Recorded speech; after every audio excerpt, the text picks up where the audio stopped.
ఓం అరుణాచల శివ. ఒకరోజు ఉదయం భగవాన్ వంటింట్లో ఇడ్లీలోకి పచ్చడి రుబ్బుతూ ఉన్నారు. ఆ పచ్చడిని రుచి చూడటానికి ఇద్దరు శిష్యులు ఆయన పక్కన చేరారు.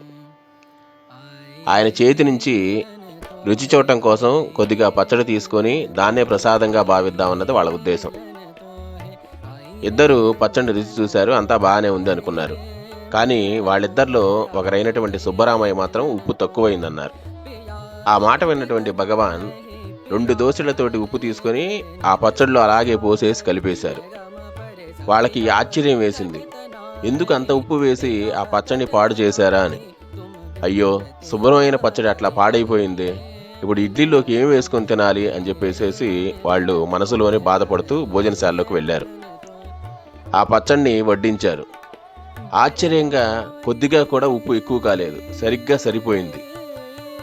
భగవాన్ ఇందాక దోశలతో వేసినటువంటి అంత ఉప్పు ఏమైపోయిందో ఎవరికి అర్థం కాలేదు. సుబ్బరామయ్య కోసం మిగతా వాళ్ళందరినీ మాయ చేశారో లేక మిగతా వాళ్ళందరి కోసం సుబ్బరామయ్యని మాయ చేశారో భగవాన్కే తెలియాలి.